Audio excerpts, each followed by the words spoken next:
हजारों सालों से यह धरती अपने भीतर ऐसे रहस्य छुपाए बैठी है जिन्हें इंसान आज भी पूरी तरह समझ नहीं पाया है।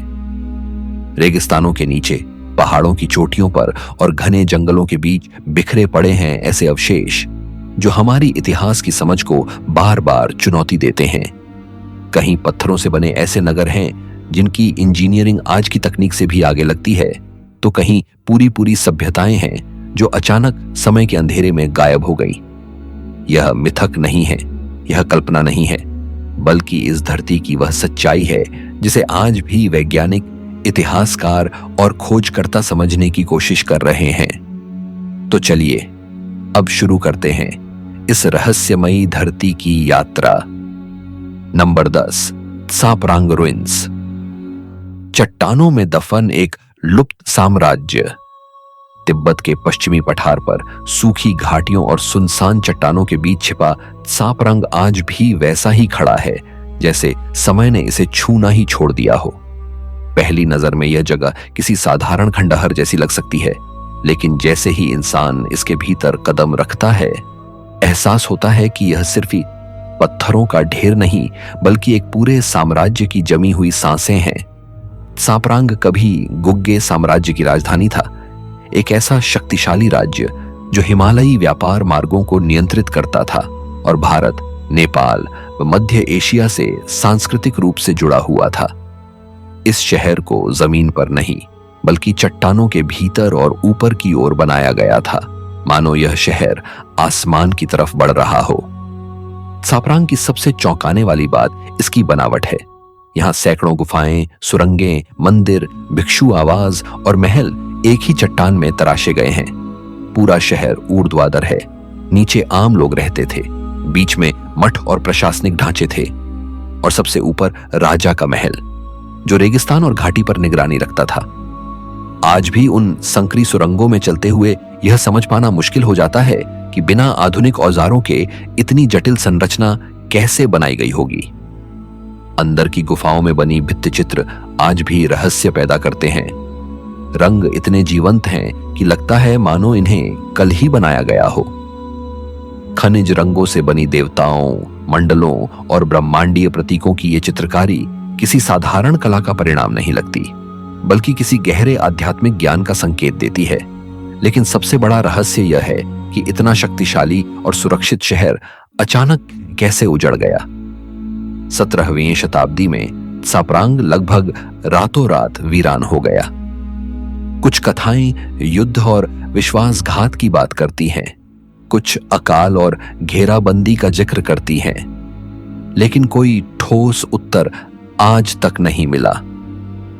त्सापरांग सिर्फ एक ऐतिहासिक स्थल नहीं है, यह एक सवाल है जो पत्थरों में कैद है। यह हमें याद दिलाता है कि मानव सभ्यताएं कितनी उन्नत हो सकती हैं और कितनी आसानी से समय की धूल में खो भी सकती हैं। यहां खड़े होकर ऐसा लगता है जैसे यह शहर आज भी अपने पतन की कहानी फुसफुसा रहा हो, बस सुनने वाला कोई चाहिए। Number 9, Giza pyramids. पत्थरों में छिपा प्राचीन ज्ञान। मिस्र के रेगिस्तान में खड़े गीजा के पिरामिड इंसानी इतिहास की सबसे बड़ी पहेलियों में से एक है।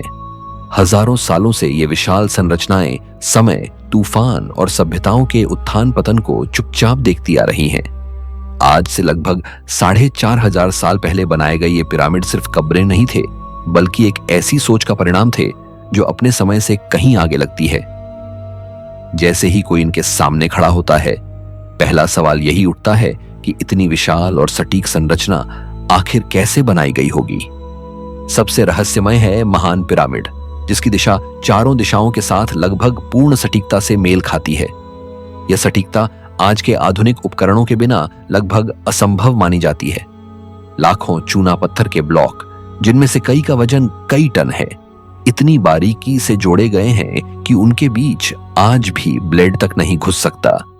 यह बात सिर्फ निर्माण कौशल नहीं, बल्कि किसी उन्नत गणितीय और ज्यामितीय समझ की ओर इशारा करती है।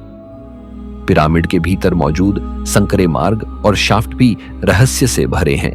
कुछ शाफ्ट ऐसे तारों की दिशा में संकेत करते हैं जिन्हें प्राचीन मिस्र में आत्मा की यात्रा से जोड़ा जाता था। इससे यह सवाल उठता है कि क्या पिरामिड केवल फराओ की कब्र थे या फिर किसी खगोलीय और आध्यात्मिक उद्देश्य के लिए बनाए गए थे। पत्थरों की व्यवस्था, अनुपात और ऊंचाई में छिपे गणितीय संकेत आज भी शोधकर्ताओं को उलझाए रखते हैं। मुख्य धारा के अनुसार इन पिरामिडों को हजारों कुशल मजदूरों ने मिलकर बनाया, जो पास के गांवों में रहते थे और संगठित तरीके से काम करते थे। लकड़ी की स्लेज, पानी से गीली की गई रेत और रैंप प्रणाली का उपयोग करके पत्थरों को खिसकाया गया। लेकिन सवाल फिर भी बना रहता है कि इतनी विशाल योजना को इतने लंबे समय तक बिना किसी बड़ी गलती के कैसे अंजाम दिया गया। गीजा के पिरामिड आज भी सिर्फ अतीत की याद नहीं है, वे एक चुनौती हैं, एक चुनौती हमारे आधुनिक ज्ञान के लिए। वे हमें यह सोचने पर मजबूर करते हैं कि शायद प्राचीन सभ्यताओं की समझ और क्षमता को हमने हमेशा कम आंका है। पत्थरों में खड़ा यह रहस्य आज भी इंसान से सवाल पूछ रहा है और शायद आने वाले समय में भी पूछता रहेगा। नंबर 8, ओलांटायटाम्बो, इंका पत्थरों की असंभव ताकत। पेरू की सेक्रेड वैली में एंडीज पहाड़ों की गोद में बसा ओलांटायटाम्बो ऐसा स्थान है जहां इंसानी बुद्धि और पत्थरों की भाषा एक दूसरे से टकराती हुई महसूस होती है। यह सिर्फ एक खंडहर नहीं, बल्कि इंका सभ्यता की जीवित गवाही है। 15वीं शताब्दी में बना यह नगर एक साथ किला भी था, मंदिर भी और आबाद शहर भी। जब स्पेनिश आक्रमण हुआ तब यही जगह इंका शासकों की आखिरी मजबूत शरण बनी। लेकिन इतिहास से ज्यादा जो चीज लोगों को चौंकाती है वह है इसका निर्माण। ओलांटायटाम्बो की दीवारों में लगे विशाल एंडेसाइट पत्थर किसी साधारण चट्टान जैसे नहीं हैं। इनमें से कई पत्थरों का वजन 50 टन से भी ज्यादा है। सबसे बड़ा रहस्य यह है कि ये पत्थर पास में नहीं, बल्कि नदी के उस पार की खदानों से लाए गए थे। आज भी वहां तक पहुंचने के रास्ते को देखकर दिमाग सुन्न हो जाता है। न पहिए थे, न लोहे के औजार, न घोड़े या बैलगाड़ियां। फिर भी इन पत्थरों को पहाड़ों पर चढ़ाकर इतनी ऊंचाई तक पहुंचाया गया और ऐसे तराशा गया कि वे बिना किसी गाड़े के आपस में लॉक हो जाते हैं। इन पत्थरों की फिटिंग इतनी सटीक है कि भूकंप भी इन्हें हिला नहीं पाए। आधुनिक इमारतें जहां जमीन से गिर जाती हैं, वहीं ओलांटायटाम्बो की दीवारें सदियों से खड़ी हैं। यह बताता है कि इंका इंजीनियरों को सिर्फ पत्थर काटना ही नहीं आता था, बल्कि उन्हें भूकंपीय ऊर्जा की गहरी समझ भी थी। हर पत्थर को इस तरह आकार दिया गया कि झटकों की ताकत पूरे ढांचे में बंट जाए। यह जगह केवल सैन्य शक्ति का प्रतीक नहीं थी, इसकी सीढ़ी नुमा खेती वाली टेरेस उन्नत कृषि विज्ञान का उदाहरण है। पानी को नियंत्रित करने के लिए बनाए गए पत्थर के चैनल आज भी काम कर रहे हैं। कई संरचनाएं सूर्य के संक्रांति बिंदुओं और पवित्र पहाड़ों की दिशा में संरेखित हैं, जो इंका खगोल ज्ञान की ओर इशारा करता है। ओलांटायटाम्बो आज भी एक सवाल बना हुआ है। यह सवाल कि बिना आधुनिक तकनीक के इंसान कितना कुछ कर सकता है। यहां खड़े होकर ऐसा लगता है जैसे पत्थर खुद बोल रहे हों और कह रहे हों कि प्राचीन ज्ञान को हल्के में लेना सबसे बड़ी भूल है। नंबर 7, सियुदाद पेरदीदा, जंगल में दफन एक जीवित स्मृति। कोलंबिया के उत्तरी हिस्से में घने और बेरहम वर्षावनों के बीच छिपा सियुदाद पेरदीदा ऐसा नगर है जिसे प्रकृति ने सदियों तक अपनी गोद में छुपा कर रखा। इसे खोया हुआ शहर कहा जाता है, लेकिन यह नाम इसके रहस्य को पूरी तरह बयान नहीं करता। यह स्थान केवल खोया नहीं था, बल्कि जानबूझकर समय की नजरों से ओझल हो गया था। माना जाता है कि इसे 8वीं शताब्दी के आसपास टायरोना सभ्यता ने बसाया था, यानी यह माचू पिच्चू से भी कई सदियों पुराना है। इस शहर तक पहुंचना अपने आप में एक परीक्षा है। हजारों पत्थर की सीढ़ियां, फिसलन भरे पहाड़ी रास्ते, नदियां और घना जंगल, मानो हर कदम पर यह जगह तय करती हो कि कौन इसके रहस्य देखने लायक है। जब कोई ऊपर पहुंचता है तो सामने खुलता है पत्थर की टेरेसों, गोलाकार चौकों और अनुष्ठानिक मंचों का एक विस्तृत संसार।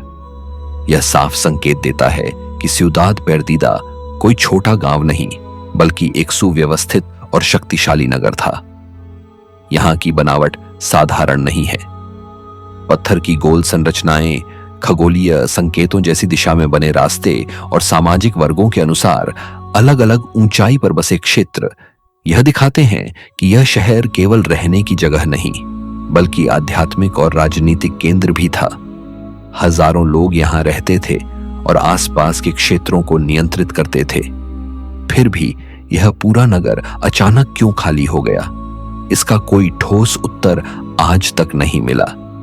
20वीं शताब्दी में जब इसे दोबारा खोजा गया तो यह किसी पुरातात्विक अभियान से नहीं, बल्कि लुटेरों के जरिए सामने आया।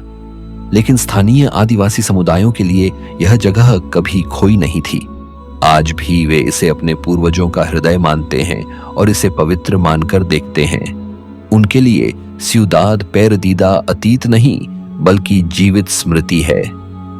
सिउदाद पेरदीदा हमें यह एहसास कराता है कि कुछ सभ्यताएं पत्थरों से ज्यादा यादों में जिंदा रहती हैं।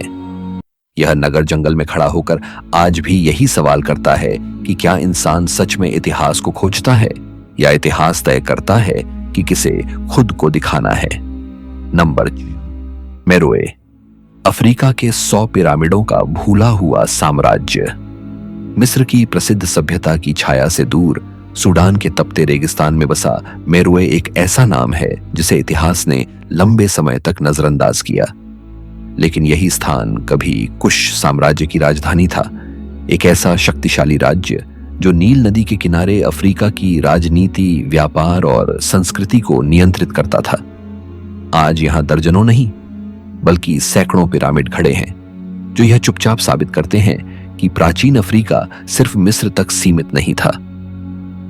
मेरोए के पिरामिड आकार में मिस्र के पिरामिडों से छोटे हैं, लेकिन उनकी संख्या और तीखे कोण इन्हें अलग पहचान देते हैं।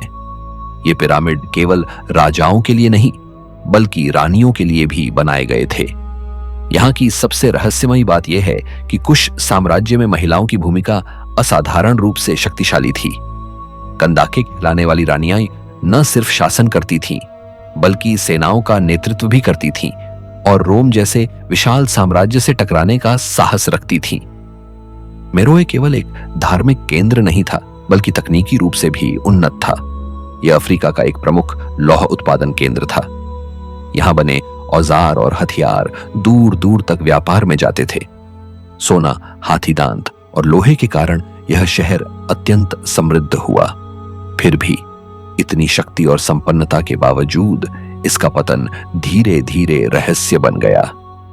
पर्यावरणीय बदलाव, व्यापार मार्गों का टूटना और राजनीतिक संघर्ष इसके संभावित कारण माने जाते हैं, लेकिन कोई एक उत्तर पर्याप्त नहीं लगता। मेरोए का सबसे गहरा रहस्य उसकी लिपि में छिपा है। कुश सभ्यता ने अपनी स्वतंत्र लेखन प्रणाली विकसित की, जिसे मेरोइटिक लिपि कहा जाता है। यह दुनिया की सबसे प्राचीन वर्णमालाओं में से एक मानी जाती है, लेकिन आज भी इसे पूरी तरह पढ़ा नहीं जा सका है। पत्थरों और पिरामिडों पर उकेरे गए ये अक्षर मानो जानबूझकर अपने अर्थ छुपाए बैठे हों। मेरोए आज सिर्फ खंडहर नहीं है, बल्कि एक चेतावनी है। यह बताता है कि इतिहास कितना अधूरा हो सकता है और कितनी महान सभ्यताएं समय की रेत में दब सकती हैं। अफ्रीकी धूप में खड़े इसके पिरामिड आज भी यह सवाल पूछते हैं कि हम इतिहास को कितना जानते हैं और कितना अभी भी अनजान है। नंबर 5, बोरोबुदुर, पत्थरों में उकेरा गया ब्रह्मांड। इंडोनेशिया के जावा द्वीप के हरे भरे ज्वालामुखीय मैदानों के बीच खड़ा बोरोबुदुर दुनिया का सबसे बड़ा बौद्ध मंदिर होने के साथ साथ प्राचीन मानव चेतना का सबसे रहस्यमय प्रतीक भी है। 9वीं शताब्दी में निर्मित यह स्मारक दूर से देखने पर किसी पहाड़ जैसा लगता है, लेकिन पास जाने पर एहसास होता है कि यह कोई साधारण संरचना नहीं, बल्कि पत्थरों से बना एक विशाल आध्यात्मिक मानचित्र है। बोरोबुदुर को मंदिर से ज्यादा एक यात्रा कहा जा सकता है, ऐसी यात्रा जो इंसान को सांसारिक स्तर से ऊपर उठाकर आत्मिक बोध तक ले जाती है। इसकी संरचना एक विशाल मंडल के रूप में बनाई गई है। नीचे के स्तर मानव जीवन की इच्छाओं और कर्मों को दर्शाते हैं, जबकि ऊपर के स्तर ज्ञान और निर्वाण की ओर बढ़ने का संकेत देते हैं। 9 परतों में बंटा यह स्मारक अंत में एक विशाल केंद्रीय स्तूप पर समाप्त होता है, जो पूर्ण शून्यता और शांति का प्रतीक माना जाता है। यहां 2 मिलियन से ज्यादा ज्वालामुखीय पत्थरों का उपयोग किया गया, वह भी बिना किसी गाड़े के। हर पत्थर इस तरह फिट किया गया है कि पूरा ढांचा सदियों से स्थिर खड़ा है। बोरोबुदुर की दीवारों पर उकेरी गई हजारों शिल्प कथाएं अपने आप में एक ग्रंथ हैं। ये दृश्य बुद्ध के जीवन, कर्म सिद्धांत और ब्रह्मांडीय चक्र को दर्शाते हैं। 500 से अधिक बुद्ध प्रतिमाएं ध्यान मुद्रा में बैठी हैं, जिनमें से कई जालीदार स्तूपों के भीतर बंद हैं, मानो ज्ञान को जानबूझकर आंशिक रूप से छुपाया गया हो। सबसे रहस्यमय बात यह है कि इस पूरे स्मारक का कोई स्पष्ट शिलालेख नहीं मिलता, जो इसके निर्माता या इसके वास्तविक उद्देश्य को पूरी तरह समझा सके। एक समय ऐसा भी आया जब बोरोबुदुर पूरी तरह छोड़ दिया गया। ज्वालामुखी, राख और जंगल ने इसे सदियों तक ढंक के रखा। 19वीं शताब्दी में जब इसे दोबारा खोजा गया, तब दुनिया को एहसास हुआ कि वह किस स्तर की प्राचीन सोच को भूल चुकी थी। आज भी विद्वान इस बात पर एकमत नहीं है कि बोरोबुदुर केवल तीर्थ था या फिर खगोलीय, दार्शनिक और आध्यात्मिक ज्ञान का गुप्त कोड। बोरोबुदुर आज भी एक प्रश्न है, एक ऐसा प्रश्न जो पत्थरों में लिखा गया है, लेकिन जिसका उत्तर शायद पत्थरों से नहीं बल्कि चेतना से मिलता है। नंबर 4, चान चान, मिट्टी से बना महासाम्राज्य। पेरू के उत्तरी तट पर, जहां रेगिस्तान और समुद्र एक दूसरे से टकराते हैं, वहां चान चान के खंडहर फैले हुए हैं। दूर से देखने पर यह जगह साधारण मिट्टी की दीवारों का फैलाव लग सकती है, लेकिन जैसे ही कोई इसके भीतर प्रवेश करता है, समझ में आता है कि यह दुनिया का सबसे बड़ा कच्ची ईंटों से बना शहर था। 9वीं शताब्दी के आसपास चिमू सभ्यता द्वारा बसाया गया चान चान कभी एक ऐसा महानगर था जहां हजारों लोग रहते थे और एक शक्तिशाली साम्राज्य का संचालन होता था। चान चान की सबसे अनोखी बात इसका निर्माण है। पत्थर नहीं, संगमरमर नहीं, बल्कि मिट्टी से बना यह शहर समुद्र के पास खड़ा रहा और सदियों तक फलता फूलता रहा।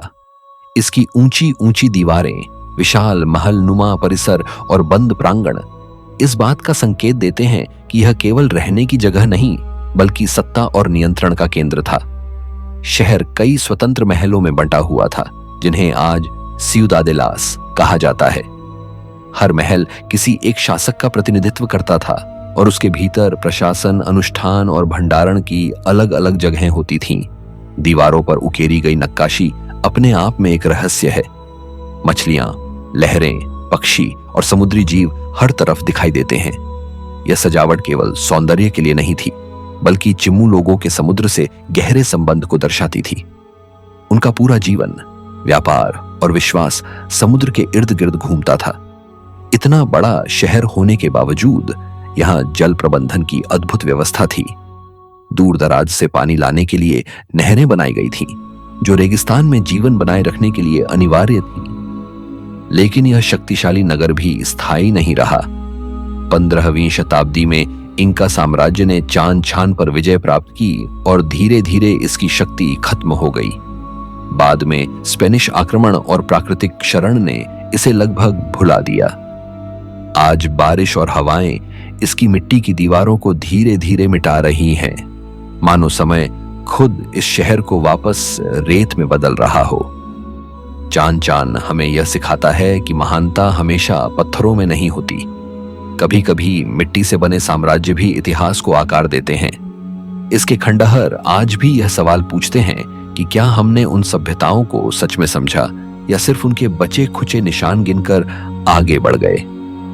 नंबर 3, मोंटे अल्बान, पहाड़ को शहर में बदलने की अद्भुत सोच। मेक्सिको के ओaxaca क्षेत्र की ऊंची घाटियों के ऊपर एक समतल किए गए पहाड़ की चोटी पर मोंटे अल्बान के खंडहर खड़े हैं। यह स्थान इसलिए अलग नहीं है कि यहां शहर बसाया गया, बल्कि इसलिए कि शहर बसाने के लिए पूरे पहाड़ को ही बदल दिया गया। लगभग 2000 साल पहले जापोटेक सभ्यता ने इस दुर्गम पहाड़ी को काट छांट कर समतल किया और उस पर एक ऐसा नगर खड़ा किया जो सदियों तक राजनीतिक, धार्मिक और सांस्कृतिक शक्ति का केंद्र बना रहा। मोंटे अल्बान की सबसे चौंकाने वाली बात इसका स्थान है। पानी के स्रोतों से दूर खड़ी ढलानों के ऊपर यह शहर किसी प्राकृतिक सुविधा के कारण नहीं, बल्कि एक जानबूझकर चुने गए निर्णय के तहत बनाया गया। हजारों मजदूरों ने पत्थरों को ऊपर तक पहुंचाया, विशाल चौक बनाए, पिरामिड खड़े किए और मंदिरों व महलों की एक सुव्यवस्थित श्रृंखला रची। ऊपर से देखने पर यह पूरा नगर किसी योजनाबद्ध नक्शे जैसा लगता है, जो यह दिखाता है कि झापोटेक समाज में संगठन और प्रशासन कितना उन्नत था। यहां का केंद्रीय चौक शहर का हृदय था, जहां धार्मिक अनुष्ठान, सभाएं और सत्ता से जुड़े निर्णय होते थे। इसके चारों ओर बने पिरामिड और प्लेटफॉर्म केवल इमारतें नहीं, बल्कि शक्ति और आस्था के प्रतीक थे। मोंटे अल्बान की दीवारों पर उकेरे गए डांजांतेस नामक पत्थर शिल्प आज भी रहस्य बने हुए हैं। इन आकृतियों में टेढ़े मेढ़े शरीर और अजीब मुद्राएं दिखाई देती हैं। कुछ विद्वान इन्हें पराजित शत्रु मानते हैं, तो कुछ इन्हें अनुष्ठानिक या खगोलीय प्रतीकों से जोड़ते हैं। मोंटे अल्बान का खगोलीय ज्ञान भी उतना ही हैरान करने वाला है। कई संरचनाएं सूर्य, चंद्रमा और विशेष तारों की गति के अनुसार संरेखित हैं। कुछ इमारतें ऐसी दिशा में बनी हैं जो साल के खास दिनों पर ही अर्थपूर्ण होती हैं। इससे यह स्पष्ट होता है कि यह शहर केवल जमीन पर नहीं, बल्कि आकाश से भी जुड़ा हुआ था। समय के साथ यह महान नगर धीरे धीरे खाली होता गया। कारण आज भी पूरी तरह स्पष्ट नहीं है, लेकिन मोंटे अल्बान आज भी पहाड़ की चोटी पर खड़ा होकर यह दिखाता है कि इंसान ने कभी प्रकृति के साथ समझौता नहीं किया, बल्कि उसे बदलकर अपने सपनों का शहर खड़ा कर दिया। नंबर 2, सुखोथाई, एक सभ्यता की शांत सुबह। थाईलैंड के हरे भरे मैदानों के बीच फैला सुखोथाई इतिहास में उस क्षण का प्रतीक है जब एक नई पहचान ने आकार लिया। 13वीं शताब्दी में स्थापित यह नगर केवल एक राजधानी नहीं था, बल्कि थाई सभ्यता की आत्मा का जन्मस्थल माना जाता है। इसका नाम ही सुख का उदय दर्शाता है और इसके खंडहरों में चलते हुए यह एहसास होता है कि यह जगह शक्ति से ज्यादा संतुलन, कला और आस्था पर टिकी हुई थी। सुखोथाई की योजना अपने समय से अलग थी। यहां ऊंची किलेबंदी और भारी सैन्य संरचनाओं के बजाय खुले तालाब, कमल से भरे जलाशय और मंदिरों की शांति दिखाई देती है। शहर को दीवारों और खाइयों से घेरा गया था, लेकिन उसके भीतर का वातावरण कठोर नहीं, बल्कि सौम्य था। यही वजह है कि सुखोथाई को एक ऐसे युग का प्रतीक माना जाता है जहां शासन और संस्कृति के बीच संतुलन साधा गया। यहां की सबसे पहचान योग्य छवि बुद्ध प्रतिमाएं हैं। लंबी पतली आकृति, सौम्य मुस्कान और चलने की मुद्रा में बनी बुद्ध की मूर्तियां एक अलग ही शैली को जन्म देती हैं, जिसे आज सुखोथाई कला शैली कहा जाता है। ये प्रतिमाएं केवल धार्मिक आस्था नहीं दर्शाती, बल्कि उस मानसिक अवस्था का संकेत देती हैं जहां शांति और करुणा को सर्वोच्च मूल्य माना गया। पत्थर और कांसे में ढली ये आकृतियां आज भी देखने वाले को ठहरकर सोचने पर मजबूर कर देती हैं। सुखोथाई का महत्व भाषा और संस्कृति में भी छिपा है।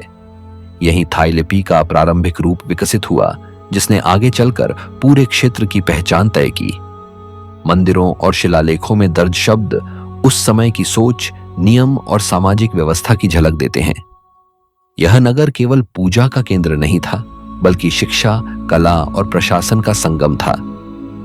समय के साथ राजनीतिक शक्ति अन्य क्षेत्रों की ओर खिसक गई और सुखोथाई धीरे धीरे इतिहास के पन्नों में सिमट गया। लेकिन इसके खंडहर आज भी एक अलग कहानी सुनाते हैं। यह कहानी युद्ध की नहीं, बल्कि उस दौर की है जब इंसान ने सुंदरता, आस्था और संतुलन को सभ्यता की नींव बनाया। सुखोथाई आज भी खामोशी से खड़ा होकर यह याद दिलाता है कि सभ्यताओं की महानता हमेशा शक्ति में नहीं, बल्कि शांति में भी छिपी हो सकती है। नंबर 1, कारनाक स्टोन्स, पत्थरों में जमी प्रागैतिहासिक चेतना। फ्रांस के ब्रेटनी क्षेत्र के शांत ग्रामीण इलाकों में फैले कारनाक स्टोन्स यूरोप के सबसे रहस्यमय और प्राचीन स्थलों में गिने जाते हैं। यहाँ लगभग 5000 साल पहले खड़े किए गए हजारों विशाल पत्थर आज भी एक सीधी रेखा में मीलों तक फैले दिखाई देते हैं। यह दृश्य जितना साधारण लगता है उतना ही डराने वाला भी है, क्योंकि यह साफ संकेत देता है कि नवपाषाण काल के लोग सिर्फ शिकारी या किसान नहीं थे, बल्कि उनके पास गहरी योजना, सामूहिक संगठन और किसी बड़े उद्देश्य की समझ थी। कारनाक में करीब 3000 से ज्यादा खड़े पत्थर हैं, जिन्हें मेन्हिर कहा जाता है। ये पत्थर छोटे समूहों में नहीं, बल्कि लंबी और लगभग पूर्ण रूप से समानांतर पंक्तियों में लगाए गए हैं। कुछ जगह ये पंक्तियां क्षितिज में जाकर गायब हो जाती हैं। सवाल यह है कि इतनी सटीकता से बिना धातु के औजारों और आधुनिक साधनों के इतने भारी पत्थरों को कैसे खड़ा किया गया होगा। कुछ पत्थरों का वजन कई टन है और उन्हें दूर दराज की खदानों से लाया गया माना जाता है। इन पत्थरों का उद्देश्य आज भी विवाद का विषय है। कुछ विद्वान मानते हैं कि यह एक विशाल खगोलीय कैलेंडर था, जहां सूर्य, चंद्रमा और तारों की गति को ट्रैक किया जाता था। कुछ इसे अनुष्ठानिक स्थल मानते हैं, जहां सामूहिक धार्मिक या आध्यात्मिक गतिविधियां होती थीं। वहीं कुछ लोग मानते हैं कि यह शक्ति और क्षेत्रीय नियंत्रण का प्रतीक था, एक ऐसा संकेत जो दूर से ही यह बताता था कि यह भूमि पवित्र है। स्थानीय लोक कथाएं इस रहस्य को और गहरा कर देती हैं। कहा जाता है कि यह पत्थर एक रोमन सेना थी, जिसे किसी जादूगर ने पत्थर में बदल दिया। भले ही यह कहानी कल्पना हो, लेकिन यह दिखाती है कि कारनाक सदियों से इंसानी कल्पना पर असर डालता आया है। आधुनिक विज्ञान अब तक यह तय नहीं कर पाया है कि इन पत्थरों को किस एक कारण से खड़ा किया गया था।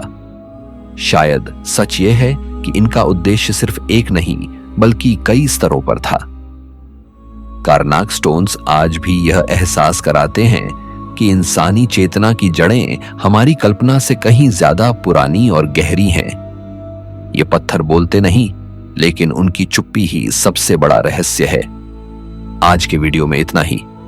इस रहस्यमयी धरती पर फैले इन प्राचीन स्थलों की यात्रा हमें यह याद दिलाती है कि इतिहास अब भी पूरा नहीं हुआ है। कई सवाल आज भी पत्थरों, जंगलों और रेगिस्तानों में हमारा इंतजार कर रहे हैं। अगर आपको यह यात्रा पसंद आई हो, तो ऐसे ही और रहस्यों के साथ फिर मुलाकात होगी।